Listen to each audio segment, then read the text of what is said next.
Hello, good evening, students. Today's transcription number back of 169 on the speed of 100 words per minute. Start.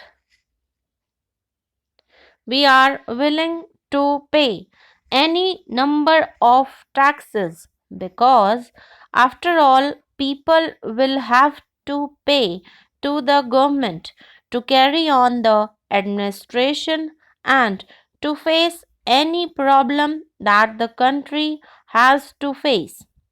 But the rise in prices is something that is really making the people nervous. It is almost killing the people. The taxes do not matter.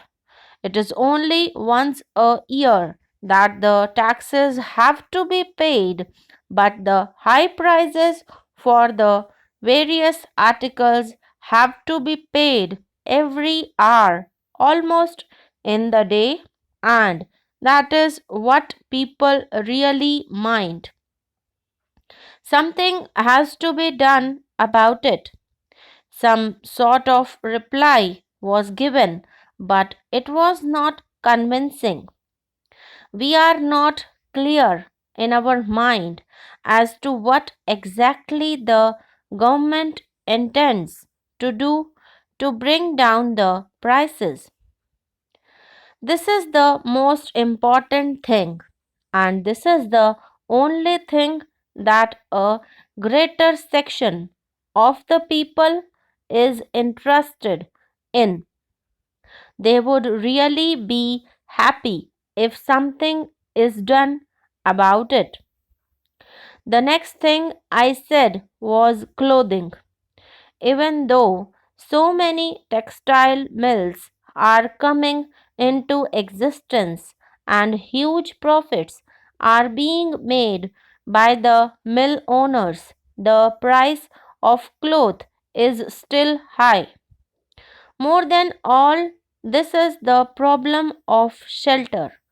We have seen during this cold weather how many people in Delhi died for want of shelter. They had to stay on the pavement. It is a disgraceful thing. It is a shameful thing that we have not been able to provide some sort of a minimum shelter, at least for everybody in our country. The corporations of the big cities must be compelled by the union government to build at least some sort of kacha dwellings where these people can go and sleep at night. Some cheap structures can be put up.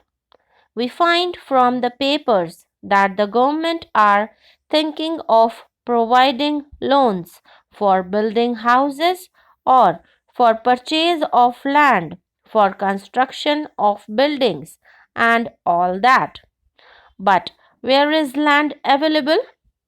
They ask fabulous prices for land, particularly in Delhi, Bombay, and other big cities. Some solution has to be thought of to eliminate this kind of hardship. The next thing is education. I am very glad to say that the present education minister has taken up his work very seriously in all earnestness and is trying to bring about a lot of changes for the better. In many states, they have introduced compulsory primary education and elementary education, and they have also made it free for girls without having to pay any fees. They can study up to high school.